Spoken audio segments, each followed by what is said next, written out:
Good morning. Hello guys. അപ്പോൾ നമുക്കിന്നൊരു മുട്ടക്കറി ഉണ്ടാക്കിയാലോ. മുട്ടക്കറി എന്ന് പറഞ്ഞാൽ നമുക്ക് ഈ പത്തിരിക്കും അതുപോലെ ഇടിയപ്പത്തിക്കും അതായത് നൂൽപുട്ടിലോട്ടൊക്കെ ചേർക്കാൻ പറ്റിയ അടിപൊളി ഒരു തേങ്ങ അരച്ച മുട്ടക്കറിയാണ് കേട്ടോ. അതിനുവേണ്ടി നമ്മൾ ആദ്യം എടുത്തേക്കുന്നത് കുറച്ച് എണ്ണ ഒഴിച്ചിട്ട് സവാളയും അതുപോലെ തന്നെ തക്കാളിയും ചെറുതാക്കി അരിഞ്ഞിട്ട് നല്ലപോലെ ഒന്ന് വഴറ്റിയെടുക്കുക. നല്ലപോലെ ഒരു വഴറ്റി കഴിഞ്ഞതിന് ശേഷം നമുക്കതിലോട്ട് കുറച്ച് പൊടികളാണ് ആഡ് ചെയ്യേണ്ടത്. അപ്പോൾ അതിനാദ്യം കുറച്ച് മുളക് പൊടി, കുറേ ഒന്നും മുളക് പൊടി പാടില്ല, കുറച്ച് മുളക് പൊടി, കുറച്ച് മഞ്ഞൾപ്പൊടി, കുറച്ച് മല്ലിപ്പൊടി ഇവയെല്ലാം ചേർത്തിട്ട് നല്ലപോലെ ഒന്ന് ഇളക്കുക.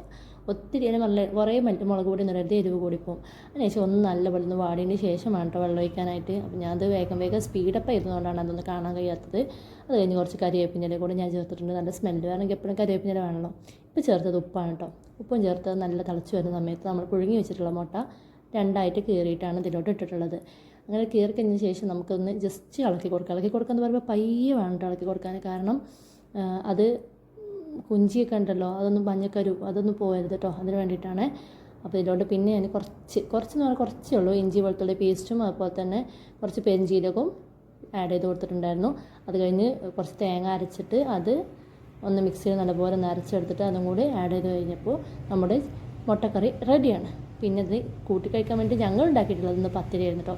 പത്തിരിൻ്റെ കൂടെ ഈ മുട്ടക്കറിയും കുറച്ച് ബീഫ് റോസ്റ്റും കൂടെ വെച്ചപ്പോൾ ഇത് നല്ല ടേസ്റ്റ് ആയിരുന്നു. നമുക്ക് സമയമില്ലാത്തതുകൊണ്ട് ഒത്തിരി വായ വെച്ചൊന്നും തിന്നാൻ നേരമില്ലാത്തതുകൊണ്ട് കുറച്ച് തട്ടിയിട്ട് വേഗം കടയിലോട്ട് പോയി. വർക്കല്ലേ മുഖ്യം. അപ്പോൾ എല്ലാവരും ഒന്ന് ട്രൈ ചെയ്ത് നോക്കണം. നല്ലൊരു ടേസ്റ്റി ആയിട്ടുള്ള റെസിപ്പി തന്നെയാണ്. അപ്പോൾ അടുത്ത വീഡിയോയിൽ കാണാം. ബൈ.